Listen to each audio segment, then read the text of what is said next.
కేంద్ర హోంశాఖ సహాయ మంత్రి బండి సంజయ్ కుమార్ మరోసారి సంచలన వ్యాఖ్యలు చేశారు. లిక్కర్ కేసులో అరెస్టు జైల్లో ఉన్న కల్వకుంట్ల కవితకు కాంగ్రెస్ పార్టీ బెయిల్ ఇప్పించేందుకు ప్రయత్నిస్తుందని అన్నారు.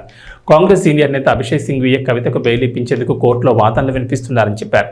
అందుకు అనుగుణంగానే అభిషేక్ సింఘ్వికి తెలంగాణ నుంచి కాంగ్రెస్ రాజ్యసభ అభ్యర్థిగా నామినేషన్ వేయించారని తెలిపారు. ఢిల్లీలోని కాంగ్రెస్ పెద్దలతో కేసీఆర్ మ్యాచ్ ఫిక్సింగ్ అయ్యారనడానికి ఇంతకంటే నిదర్శనం ఏం కావాలని ప్రశ్నించారు.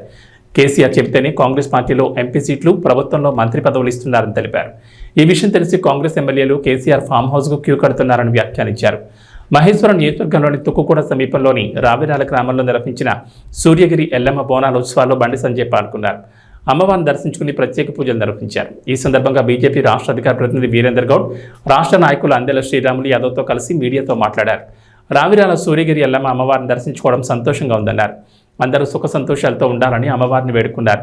పదే పదే బీజేపీలో బీఆర్ఎస్ విలీనం చేసుకోబోతోందంటూ దుష్ప్రచారం నిర్వహిస్తున్న కాంగ్రెస్ నేతలు బండారం బయటపడిందన్నారు. కాంగ్రెస్ నేతలే కేసీఆర్తో మ్యాచ్ ఫిక్సింగ్ చేసుకున్నారు. కాంగ్రెస్ పార్టీ లిక్కర్ కేసులో కవితకు బెయిల్ ఇప్పించేందుకు ప్రయత్నిస్తుందన్నారు. కాంగ్రెస్ సీనియర్ నేత అభిషేక్ సింఘ్వి కవిత బెయిల్ కోసం కోర్టులో వాదిస్తున్నాడన్నారు.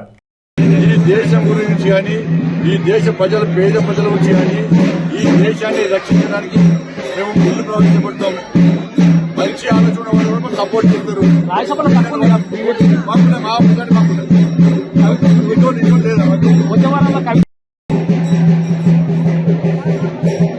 సుప్రీంకోర్టు చెప్తే ఒక పార్టీ చెప్తే పేరు ఇవ్వదు. ఇది కోర్టు ధిక్కరణ.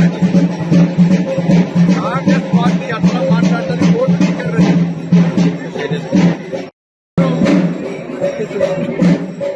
న్యాయవాదం చేయకరాని చేసుకోవచ్చు, ఎవరికైనా అనుకోవచ్చు. అందుకే ముందే అంటారు. అంటే గతంలో కూడా అన్న ఒకటి గతంలో కూడా ఒక బీజేపీ లీడర్ కూడా చర్చ జరుగుతుంది మీద చాలా సీనియర్ నాయకుడు కాబట్టి ఏమంటారు అనిపించినా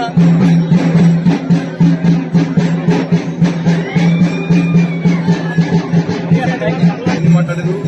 చాలా దుర్మార్గమైన సంఘటన. అందుకే ఈ దేశంలోని హిందూ సమాజంలో రాబోయే పరిణామాలను మనం గుర్తించుకుంటాం. హిందూ సమాజం జాగ్రత్తగా కావాల్సినటువంటి ఎవరైతే హిందూ సమాజం పట్ల, హిందూ ధర్మం పట్ల,